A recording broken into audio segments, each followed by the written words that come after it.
Hi, everyone. Welcome back to another episode of Matriarchal Voices, the podcast of the Matriarchy Times. Today, I have with me Kayanjali De Silva. She's a head author of the Matriarchy Times. She's one who curates all the articles and she's one who brings you all the excellent written work that we do. Hi, Kayanjali. Hi. So, how is everyone doing? Today, we thought about since it's in the news and a lot of people have been following it, we thought about talking about Giselle Pellicott. If you have not heard this name, you're very lucky. But for those that know who she is, you know that she is a 71-year-old lady who has just been through one of the worst ordeals that a human being can go through. So Giselle Pellicott was a victim of rape. And I know that there's a lot of people who don't really understand the concept of being a victim, who like victim shaming.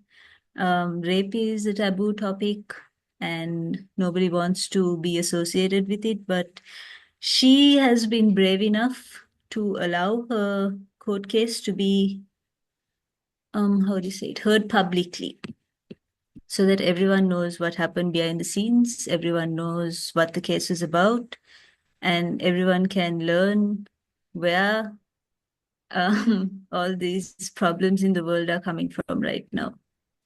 So I'll start by telling you how they met. They met when they were 19 years old. Giselle was in love with her husband Dominique, but she was not aware that he had committed an attempted sexual assault in 1999 with a real estate agent in Paris. So as soon as she found this out, and she also found out that he was covertly trying to take pictures of his daughter-in-law while she was undressed and pregnant, she decided that it's no longer possible for people to stay silent while victims get blamed, while rapists walk free, and while rapists are celebrated in certain circles. She decided to show people that there is she wanted to shift the shame, basically. That was the whole theme behind her holding her court case publicly. She wanted the shame to shift from the rapist, from the person who underwent the rape to the rapist. So it was really a sad incident. If you don't know the details about it, I'll tell it to you right now. So he was caught in a shopping mall trying to take pictures of women's, well, upskirt, they call it, where he was trying to attempting to take pictures of women under their skirts, and he was arrested for that.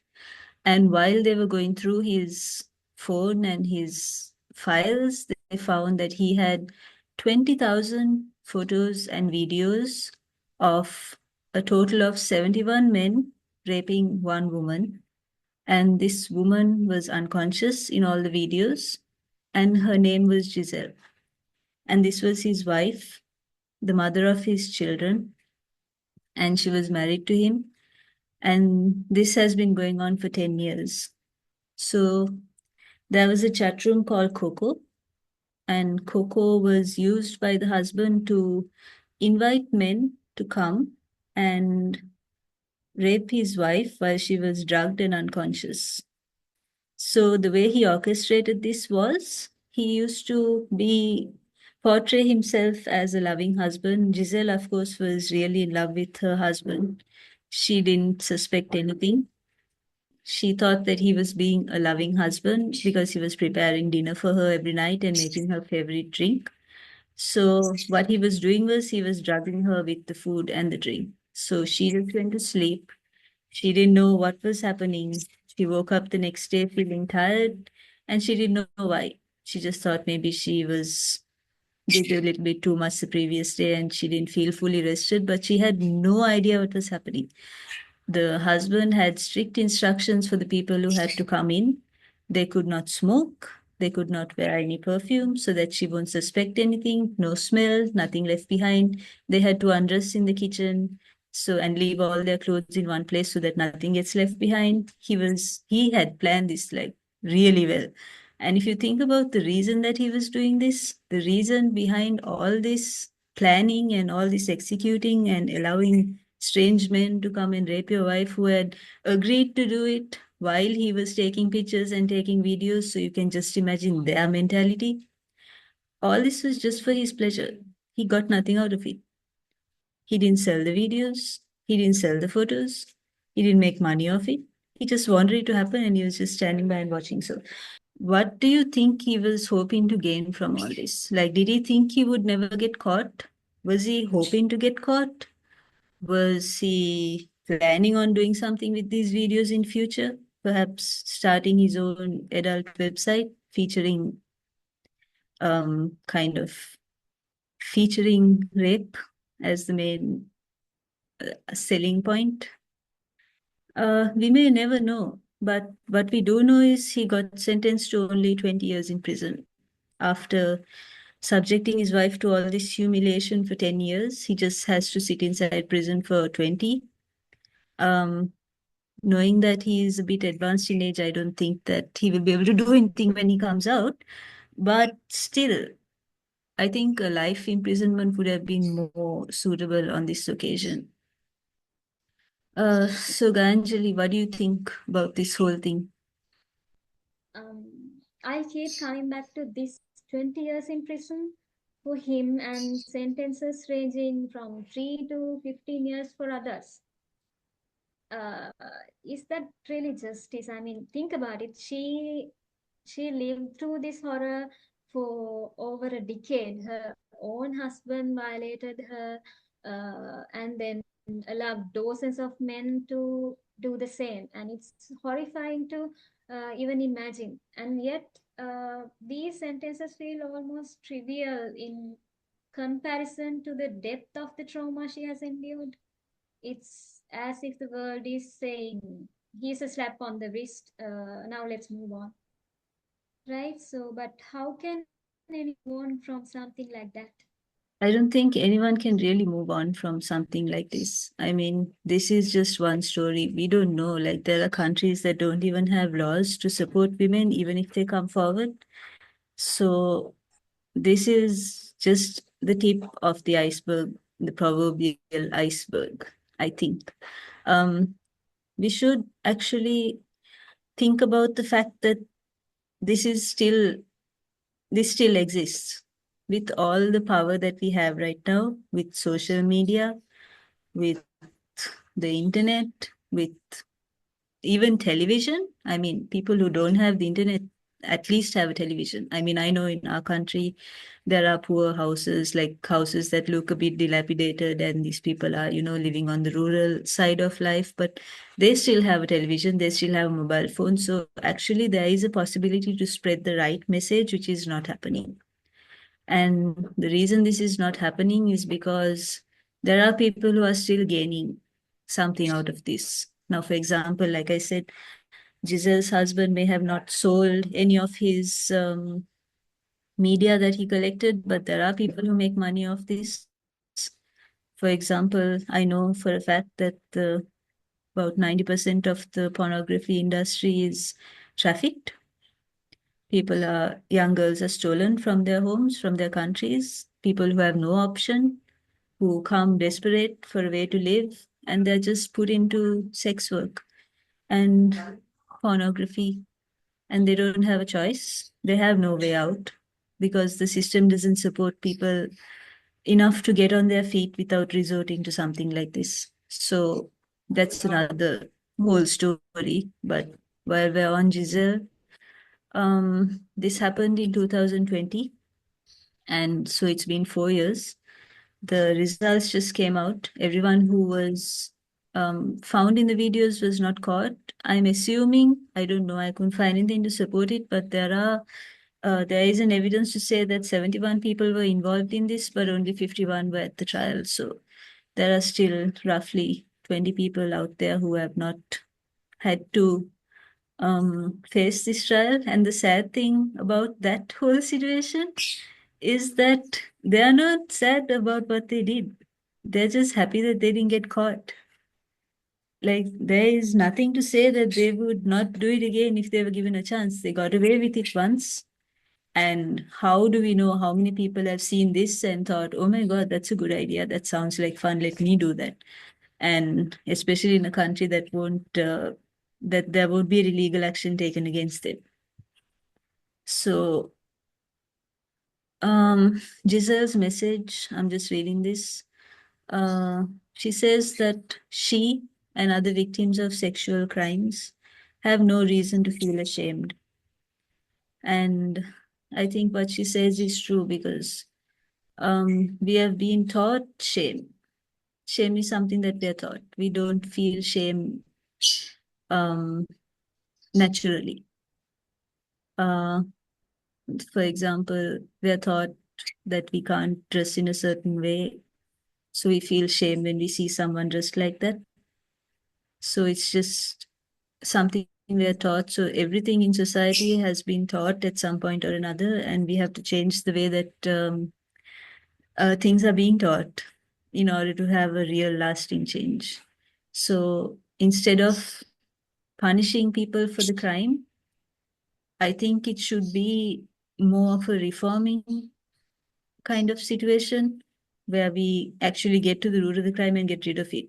Because if we, like you said, if someone has been only sentenced to 3 years, like if they're not being reformed, if they're just being punished, they'll just sit it out and wait until they can get a chance to get out and get back to whatever they were doing.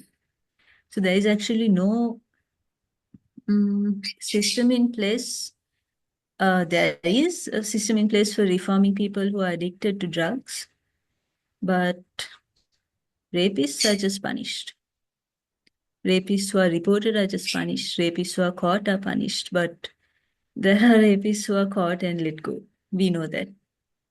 And so that's the sad situation. I'm happy about Giselle at her age, at 71, after she went through this for 10 years. She says that she even visited doctors because she was feeling dizzy. She thought she was forgetting things. She thought she was having Alzheimer's. She went to doctors to get treatment for all these things, and it was just this is what was happening. And her husband was probably sitting back and watching her, like go to the doctors, try to get medicine, try to find out what was wrong with her. She loved him. She was probably talking to him about it. She was probably telling him, trusting him, I feel so bad, I feel like this. And he was probably, oh, let me make you feel better, and probably giving her more food or drink with drugs in it and then getting someone over. Like, this is the kind of sick mentality that this man has been having with this woman. And she met him when she was only 19 years old. She's 71 now. She has known him almost her whole life. I mean, people's lives begin at 15, 16, 18. And when we're children, like, our world is idyllic. So life, as with problems and with life with all its difficulties, actually starts after we reach 18, 19. So she met him when she was starting to face life. So she expected him to be her protector, to be her partner. She had children with him, and she was, he was her person. So when someone is your person like that, and then they can do something like that to you, like, where does that leave you with a stranger? Like, what can you expect from a stranger? I mean, I would like to kind of bring up an article that you wrote actually about this kind of similar situation called I Don't Like When Men Sit Next to Me. I don't know if all of you who are listening have read it yet, but we'll put the link down in the description. It was written from personal experience by Gayanjali, who's here with us right now. And she's going to tell us all about her experience, and then we shall know like what it's like from strangers.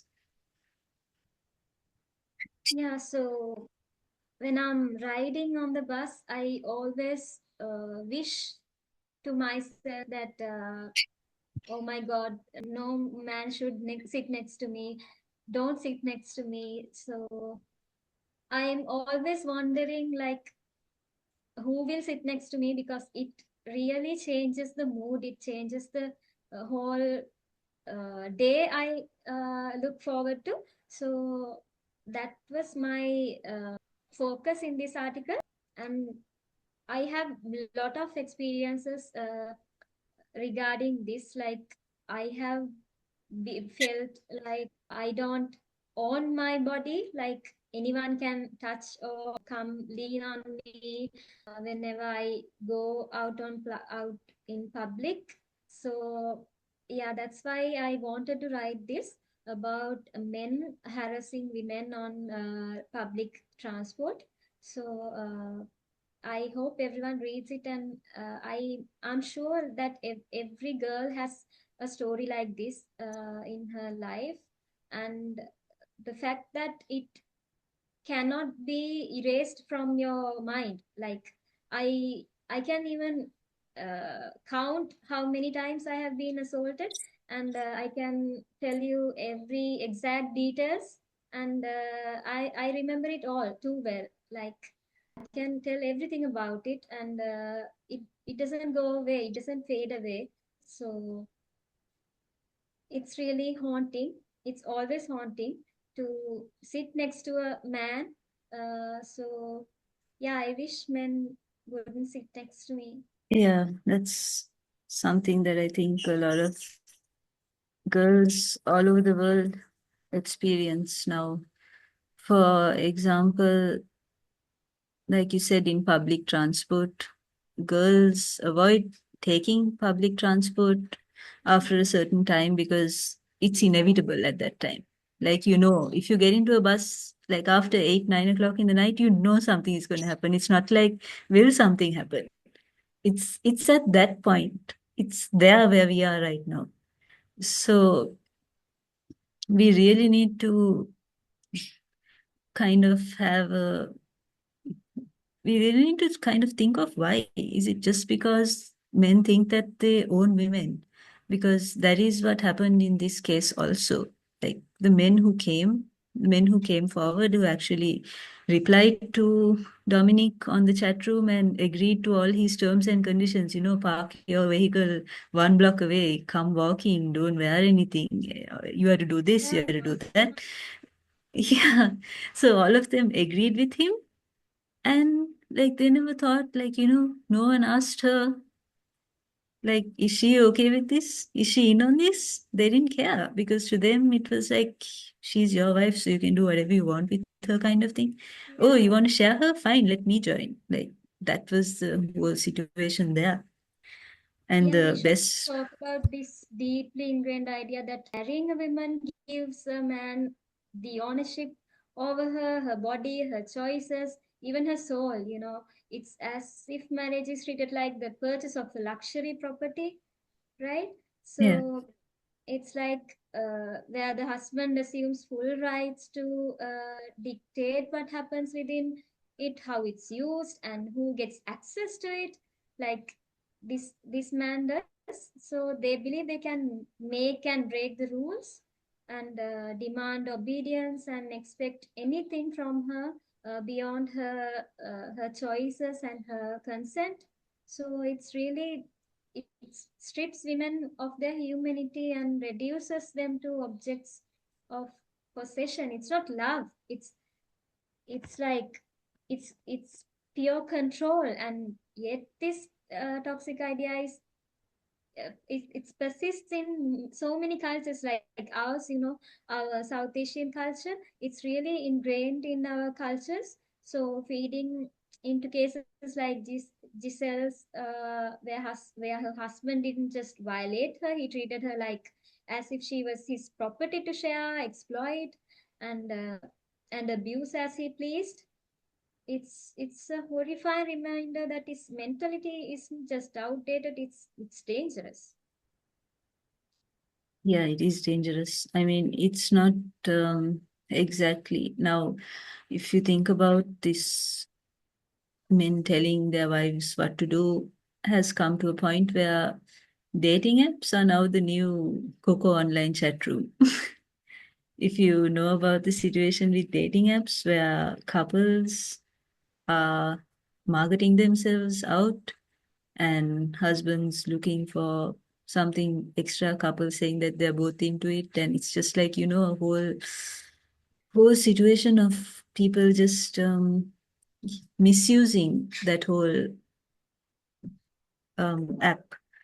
in the sense it was invented for people who don't have anyone yet. Like, I'm not going to name apps. Everyone knows what dating apps are. So, um, you want to find someone, you don't go out, you have a lot of work, so you're busy, and you think, and someone comes up with an idea for an app, okay, single people get on the app, put up a bio, you can find someone here.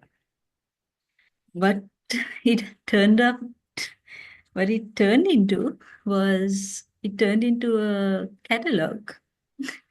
It turned into a catalog for married people, single people, to kind of, engage in activities where you can't, directly communicate to someone else, but just being on the app was kind of permission.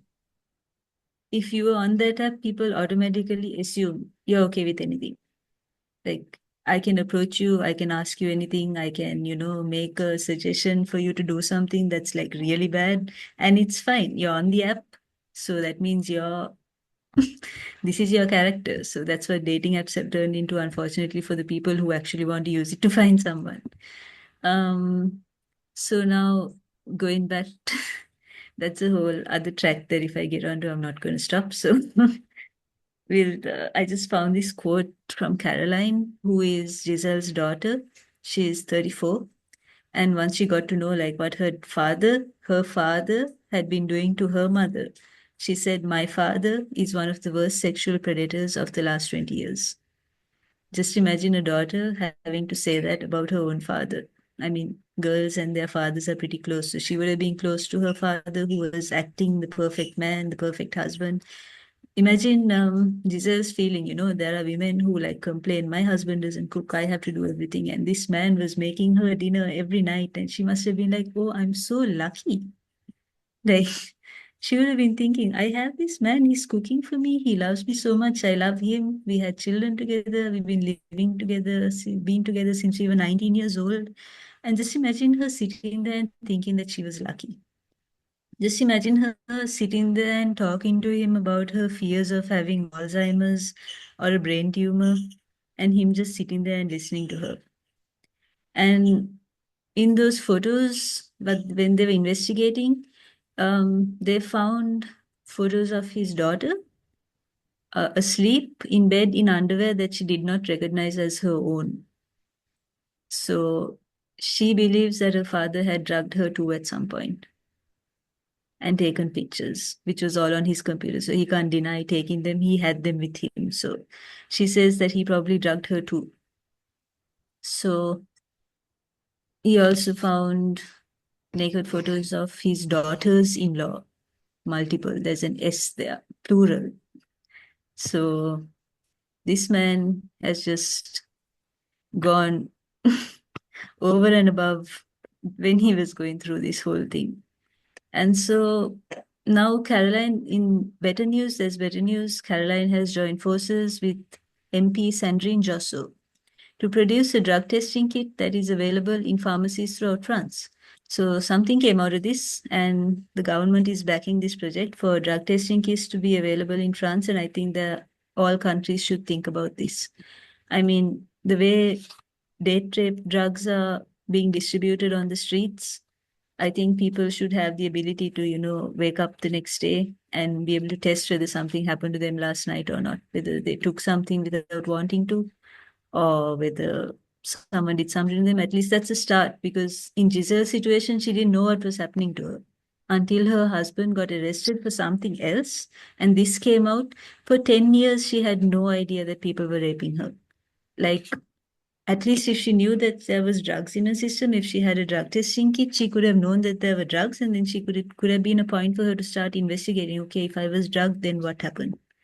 What is happening while I'm being drugged? When am I being drugged? How am I being drugged? Like, it should be available. It should be something that people can do. But it's starting in France because of this. I don't know how many people are going to turn this story around, turn it into something else, turn it into something that makes Giselle look ridiculous, which is going to happen. I'm pretty sure that there are already reporters who reported on this case who probably said something negative about her, saying that she knew or she's just pretending. she liked it and now she's saying she didn't. Um, I'm sure that there are people like that out there, and there are people probably commenting 10,000, 20,000 comments on her post saying, why you couldn't possibly have not known. Why are you pretending? Do you think that he could have done this without you knowing for 10 years? Like, those are things that go through people's head, but what they don't realize is, um, not Giselle, but there are women who are helpless, who are not drugged, but are going through the same situation. There are women who don't have a choice, who don't have a way of escaping, who don't have anyone to talk to, um, who can't, turn around and say, this happened to me and have someone believe them. There are so many women who are stuck in that situation as well. So we have to remember them. We have to remember that this is what our world has come to, and we have to be the starting point for a change. And that's why we are here at Matriarchy Times. We are fighting for a change. We are fighting to overturn the patriarchy, uphill battle, but we are going forward with it. We have been in Matriarchy Times now for 2 years. We have completed many projects and we have written so many articles, which, if you haven't read, I invite you all to take a look because there's so much value in there, so much things you can learn.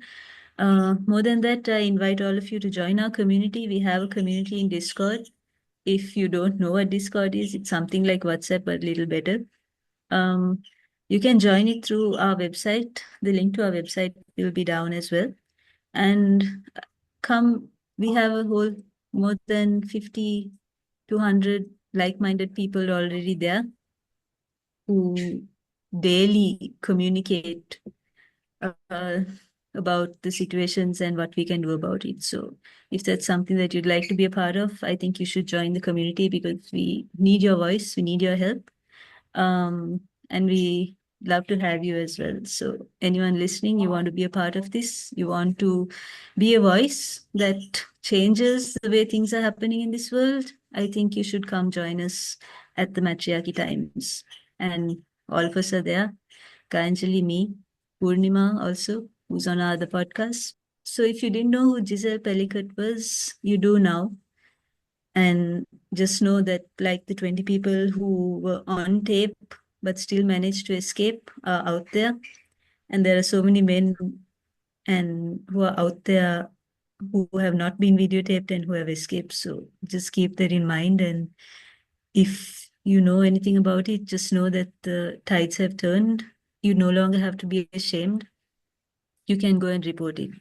Just tell someone, just report someone. It's not your fault what happened to you. Whatever happened to you is not your fault. Don't ever think that. Just know that there are people out there like us. There are communities out there who want to hear you, who are there for you. And yeah, you can get help. You can be heard. You don't have to hide. Thanks, everyone, and hope you have a good night or a good day wherever you are in the world. And until next time, we are the Matriarchal Voices.